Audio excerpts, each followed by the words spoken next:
So I've just laid out on my garage floor, just to test it out, a dungeon that I've made this weekend.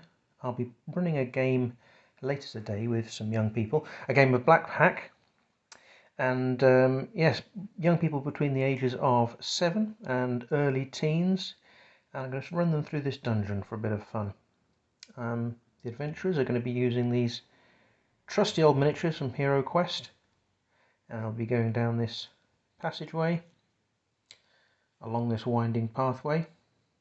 I haven't put out the doorways yet. There will be locked doors between each of these rooms, but here's the first major room, and it's a rickety bridge over a rather toxic river and a couple of goblins at the other end, and then if they get past that, onto this sort of puzzle room. Now they will have got this clue earlier on, so hopefully they'll be able to figure out what to do, and if they do that and defeat or scare off these orcs, they'll be going through another doorway here. And oh, excuse me, let me just change something quickly. There we go. If they go through that doorway, they go into this peculiar room, which is described as sort of moist and red and fleshy, and there's a snoring sound, and indeed in the middle of the room is a closed mouth with some teeth.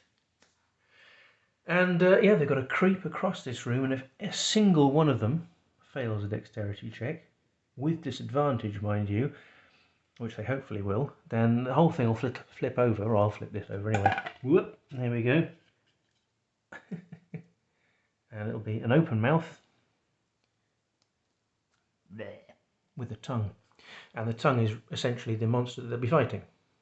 And when they cut the tongue off, then the mouth will scream in agony, and they'll quickly be able to rush out here, out of the frying pan, into the fire, so to speak. Here we are. They're going to this room with this gigantic spider and these two magic ladybirds trapped in the web.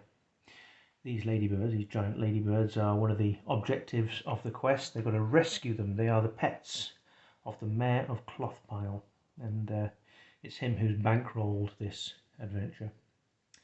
The magic ladybirds are called Chauncey and Michael, and will serve as flying mounts back to the town after they've escaped.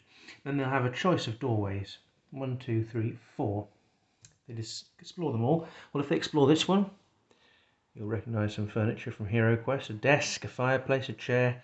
I've drawn a tiger skin rug, and there they can discover perhaps some more spells, perhaps some other secrets, and some information about what's going on.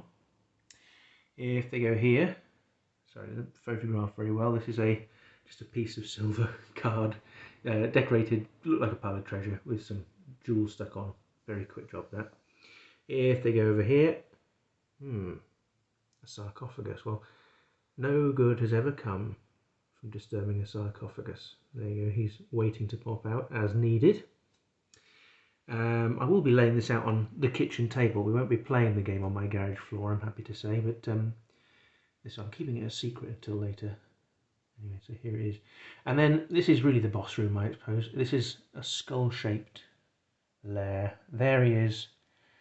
There's the evil sorcerer Crambo, and he's got these sort of magical brews bubbling away in these two well-shaped holes, and he can summon really, well, it'll be as many skeletons as I need to sort of maybe introduce a bit of peril. If it's been an absolute cakewalk, I might make this bit a bit more difficult. If they've really hanging on for dear life and are sort of used up all their healing potions or whatever, I might make this bit a little bit easier. But once they've defeated all the skeletons he throws at them, Grembo will vanish in a puff of smoke, temporarily relieving the town of Clothpile from his thrall. But of course, hopefully they'll be meeting him later on at some other time. Okay, that's the dungeon. Let's just pull out a little bit, and yeah, there we go. We'll see how it goes. Thank you.